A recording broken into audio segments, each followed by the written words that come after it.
Tutorials. अच्छा, आज जो हम डॉन का ट्यूटोरियल कर रहे हैं वो है अ स्टेप फॉरवर्ड। ठीक है, एक कदम आगे। और वैसे इसका अगर हम तर्जुमा करें तो इसका क्या बनेगा, यहाँ पे जो कॉन्टेक्स्ट के हवाले से जाएं तो ये है कि किसी चीज़ में प्रोग्रेस करना, तरक्की करना। ठीक है, to take a step forward, to make progress, to make a transition. अच्छा, अब हमें बेहतरी किस चीज़ में देखने को मिली है, प्रोग्रेस किस चीज़ में हुई है, उसमें हमारे पास ये हुई है कि जी जो जस्टिस मुसरत हलाली हैं, ठीक है, उनको नॉमिनेट किया गया है first female justice of the Peshawar high court. ठीक है, तो इस हवाले से ये एडिटोरियल है और बेसिकली इसमें बताया गया है, क्योंकि आपको पता है कि जी ये मेल डोमिनेटेड फील्ड है और इसमें वो खवातीन जजेस जो सामने आई हैं और इनको खासतौर पर ये मुसरत हलाली, इनको जो नॉमिनेट किया गया है, तो उन्होंने कहा ये एक जो है एक इस तरह हम कह सकते हैं कि तारीख रकम हुई है। ठीक है, इसको देखते हैं।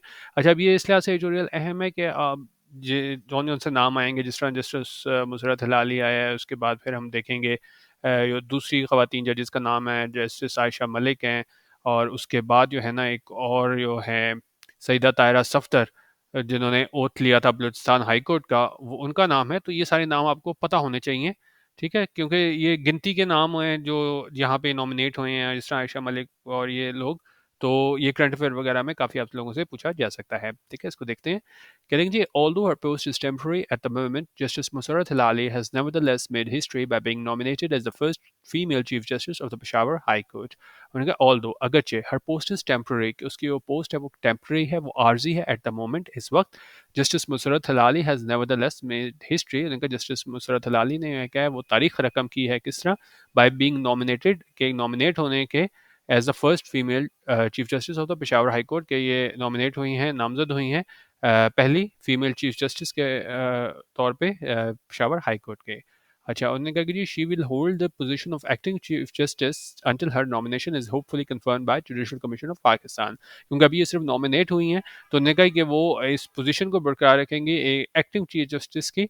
कब तक? अंटिल हर नॉमिनेशन है, जब तक उसकी नामजदगी है, होपफुली, ऐसा उम्मीद करते हैं, confirm by judicial commission of Pakistan, कि उसको कंफर्म कर दिया जाएगा जेसीपी की जानिब से, यानी कि जुडिशल कमीशन ऑफ पाकिस्तान की जानिब से। ठीक है, अच्छा, justice Hilali's elevation follows the historic appointment last year of Justice Aisha Malik as the Supreme Court's first female judge. ठीक है, अच्छा, जिस तरह मैं आपको बताया था कि नाम अगर आपको सबसे ज़्यादा नाम याद होने चाहिए, तो ये जो थी ना जस्टिस आयशा मलिक, ये सुप्रीम कोर्ट की फर्स्ट फीमेल जज थी। तो ये चीज़ जो है ना आपको हाईलाइट होनी चाहिए, आपको इनका नाम पता होना चाहिए कि जी सुप्रीम कोर्ट की फर्स्ट फीमेल जज के नाम के तौर पे जस्टिस आयशा मलिक। अच्छा, वापस एडिटोरियल पे आते हैं। वो कह रहे हैं कि जी जस्टिस हिलाली की एलिवेशन, एलिवेशन होता है process of somebody getting a higher or more important rank. ठीक है, तो आप ये कह सकते हैं जो तरक्की हुई है, जस्टिस हिलाली की एलिवेशन हुई है, वो फॉलो करती है एक हिस्टोरिक अपॉइंटमेंट, तारीखी तैनाती थी लास्ट ईयर, किसकी, जिस तरह मैंने आपको बता दिया, जस्टिस आयशा मलिक की, सुप्रीम कोर्ट की फर्स्ट फीमेल जज के तौर पे। The new PHC CJ has had a distinguished career as a lawyer and held other senior public offices। उनका जो न्यू पीएचसी सीजे हैं, चीफ जस्टिस हैं, उनका क्या है डिस्टिंग्विश कैरियर रहा है, बड़ा मुमताज़ कैरियर रहा है एक लॉयर के तौर पे, वकील के तौर पे, and held other senior public offices, और उसने कई जो थे सीनियर पब्लिक ऑफिसेज, उन पे क्या है काम किया है। She has also been a strong advocate for human rights, और वो रही हैं एडवोकेट किस चीज़ की, ह्यूमन राइट्स की। ठीक है, मतलब कि उसको उसने सपोर्ट किया है कि भाई ह्यूमन राइट्स जो है ना वो दिए जाने चाहिए। If she is made the permanent Chief Justice, she would be only the second woman to hold a provincial High Court after Justice Sahida Tahira Safdar took oath as Balochistan High Court CJ in 2018। उन्होंने कहा अगर उसको यह है ना मुस्तकिल chief justice बना दिया जाता है, तो वो सिर्फ दूसरी खातून होंगी जो हेड करेगी प्रोविंशियल हाई कोर्ट को। और इससे पहले कौन थे? इनसे पहले सईदा तारा सफदर थी, जिन्होंने ओथ लिया था, हल्फ लिया था बलूचिस्तान हाई कोर्ट के चीफ जस्टिस के तौर पे, कब? 2018 में। ठीक है, ये आप नाम याद रखें, ये सईदा ताहिरा सफ्दर, और ये बलूचिस्तान हाई कोर्ट के सीजे के तौर पे हल्फ लिया था 2018 में। Justice Hilali's nomination may appear as only a drop in the ocean। अच्छा, उनका जस्टिस हिलाली की नॉमिनेशन है, नामजदगी है, वो दिखाई देती है सिर्फ एक ड्रॉप इन द ओशन के तौर पे। अच्छा, ये बहुत अच्छा ईडियम है, ड्रॉप इन द ओशन। ये क्या मतलब होता है? इसको अगर आप ऐसे समझें कि समंदर है या कोई बहुत ज़्यादा पानी वाली जगह है, वहाँ पे कोई एक ड्रॉप पानी का गिर भी जाएगा तो उससे क्या है, कोई फ़र्क नहीं पड़ेगा। तो इसको हम ये कह सकते हैं कोई एक ऐसी अमाउंट जो कि क्या है, वो इतना डिफरेंस ना डाले उस चीज़ में। जिस तरह अगर एग्जांपल देखें, an amount that is so small that it does not make an important difference और हैव मच इफेक्ट। एक अमाउंट जो कि इतनी थोड़ी हो कि वो कोई डिफरेंस ना डाले उसमें। जिस तरह एग्जांपल आप बताता हूँ, ज़्यादा क्लियर हो जाएगा कि they need to raise thousands of pound for this project. उनका उनको ज़रूरत थी कि वो हज़ारों की तादाद में हज़ारों पाउंड जो है ना इस प्रोजेक्ट के लिए है वो रेज करते, लेकिन लेकिन कह रहे हैं so are 20 pound donation is just a drop in the ocean. लेकिन जो हमारी 20 पाउंड की डोनेशन थी वो क्या है, सिर्फ एक ड्रॉप इन द ओशन है, यानी कि वो अमाउंट क्या है, बड़ी थोड़ी है। अब अगर आपको चाहिए हज़ारों पाउंड्स चाहिए और उसके अंदर ये 20 पाउंड की डोनेशन दे दी है, तो ये क्या है, ड्रॉप इन द ओशन है, यानी कि वो अमाउंट बड़ी थोड़ी है और जो असल चीज़ चाहिए उसमें क्या है, इफेक्ट नहीं डालेगी। और यहाँ पे यही बात करें कि जस्टिस हिलाली की नॉमिनेशन है वो क्या है, ड्रॉप इन द ओशन है, क्योंकि इतने ज़्यादा जजेस में ये अगर ये हो भी जाती हैं दूसरी जज इसके तौर पे प्रोविंशियल हाई कोर्ट को हेड करेंगे, तो ये ड्रॉप इन द ओशन होगा। तो बेसिकली आगे भी ये बात करेंगे कि और ज़्यादा जजेस होने चाहिए, खासतौर पे खवातीन को लेके। Yet, given the anti-women attitudes that prevail in Pakistan, this is no small victory, especially considering that she and Justice Safdar managed to reach the highest judicial post in Balochistan and KP, which are regarded as Pakistan's most conservative provinces. और उन्होंने कहा जो anti women attitudes हैं, ये रवैये हैं, ये ख़वातीन के खिलाफ जो रवैये होते हैं, जो प्रिवेल करते हैं पाकिस्तान में, उन्होंने कहा ये कोई छोटी कामयाबी नहीं है, specially considering that she and justice Safdar.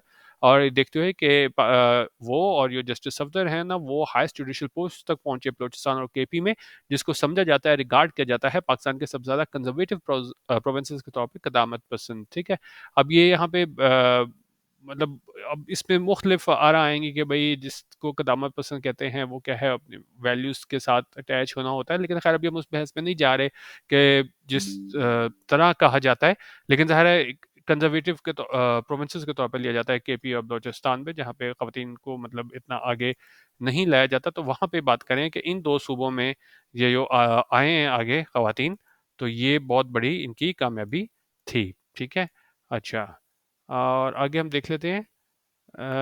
अच्छा, अभी कह रहे हैं the presence of more female जजेस in the lower judiciary as well as in the high courts can help women secure justice. अच्छा, अब कह रहे हैं अब अगर होगा क्या, अगर और खवातीन जजेस जो है ना वो हमें देखने को मिलें कोर्ट्स में, उनका ये मौजूदगी है, प्रेजेंस है मजीद फीमेल जजेस की लोअर जुडिशरी में, साथ ही साथ हाई कोर्ट्स में, वो मदद करेगी खवातीन को कि उनको इंसाफ का हसूल हासिल हो।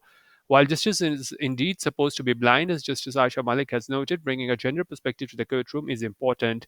उन्होंने कहा जस्टिस जो है ना, यकीनन जो है ना वो उसको समझा जाता है कि वो ब्लाइंड है, यानी कि देख के इंसाफ नहीं करता, हर किसी को बराबर इंसाफ मिलता है। ये नहीं कि वो अमीर है उसको सही इंसाफ मिले, गरीब को ना दो। खैर ये कहने की बातें हैं, लेकिन कहा यही जाता है कि भाई जस्टिस जो है ना वो ब्लाइंड है, इंसाफ देते हुए आप देखते नहीं कि किसको आप इंसाफ दे रहे हो। तो उन्होंने कहा जो जस्टिस आशा मलिक हैं, उन्होंने ये कहा था कि जी ये जेंडर पर्सपेक्टिव अगर हम ले आएँ कोर्ट रूम में, वो इंपॉर्टेंट है, यानी कि ख़वातीन की मौजूदगी है वो ज़्यादा इस पे अच्छा असर डालेगी। Moreover, in a male-dominated society like Pakistan, where in many places female are viewed as chattel, a woman heading a courtroom sends a powerful message। और उन्होंने कहा जो हमारी मेल डोमिनेटेड सोसाइटी है जैसे पाकिस्तान में है, और कई जगहों पे जो ख़वातीन हैं उनको देखा जाता है चैटल के तौर पे, एक पर्सनल प्रॉपर्टी के तौर पे। तो उनका एक खातून जो हेड करे इसको हेड करेगी कोर्ट रूम को, वो एक पावरफुल मैसेज सेंड करता है। More women should be encourage to enter the legal profession. उनका मजीद ख़वातीन को है ना इंकरेज किया जाना चाहिए कि वो इस लीगल प्रोफेशन में दाखिल हों। And the barrier standing in the way of their career growth and their place on the bench need to be removed. और जो भी रुकावटें हैं, बैरियर्स हैं, उनके रास्ते में हैं ग्रोथ के हवाले से, करियर में आगे बढ़ने के हवाले से, और जो इनकी प्लेस है बेंच पे, नीड टू बी रिमूव्ड, उसको रिमूव किया जाना चाहिए। कि जिस तरह बहुत ज़्यादा तनकीद भी हुई थी जब आयशा मलिक को एलिवेट किया गया था। In particular, a women-friendly atmosphere accommodative of female judges, lawyers and litigants needs to be created in the lower courts where the bulk of cases are filed। खासतौर पर कहा थी एक वुमेन फ्रेंडली एटमोसफियर होना चाहिए, और उसमें क्या है, फीमेल जजेस होनी चाहिए, लॉयर्स और लिटिगेंट्स होने चाहिए। ठीक है, किधर गया, इन particular a women friendly atmosphere accommodative of female judges, lawyers and litigants needs to be created। ऐसा होने का एटमोसफियर बनाया जाना चाहिए लोअर कोर्ट्स में, where the bulk of cases are filed, जहाँ ज़्यादातर केसेस जो है ना वो फाइल किए जाते हैं। तो बेसिकली इस एडिटोरियल में बताया गया था किस तरह ख़वातीन जजेस बहुत कम हैं पाकिस्तान में। ठीक है, तो और उसमें यहाँ पे अगर हम नाम इसको भी मैं हाईलाइट कर देता हूँ, जस्टिस मुसर्रत हिलाली का। ठीक है, इसको आप हाईलाइट रखें, ये नाम याद रखें आप। फिर जस्टिस आयशा मलिक का मैंने आपको बता दिया, और फिर सईदा तायरा सफदर जो है ना, जो बलोचिस्तान हाई कोर्ट सीजे का जो है वो हल्फ किया था 2018 में, ठीक है। तो ये इस हवाले से बात कर रहे हैं कि ज़रूरत है कि जेंडर पर्सपेक्टिव भी होना चाहिए कोर्ट्स में, जहाँ ख़वातीन जो है ना वो अपने आप को सेफ़ महसूस करें, और ख़वातीन वकीला होनी चाहिए, जजेस होने चाहिए, ताकि है ना वो मतलब वो आउट फील ना करें मेल डोमिनेटेड सोसाइटी में। तो इस वाले से एडिटोरियल था कि स्टेप फॉरवर्ड है, प्रोग्रेस हमें देखने को मिली है। हम ये बहुत बड़ी कामयाबी नहीं कह सकते, ये सिर्फ ड्रॉप इन द ओशन है, लेकिन जो ख़वातीन ये आगे आई हैं तो यकीनन इससे हमारी इसमें लीगल फ्रेटर्निटी में कोई बेहतरी देखने को मिल सकती है, ख़ासतौर पे जेंडर पर्सपेक्टिव को लेके। ठीक है, वीडियो देखने का बहुत शुक्रिया। अल्लाह हाफ़िज़। पाकिस्तान ज़िंदाबाद।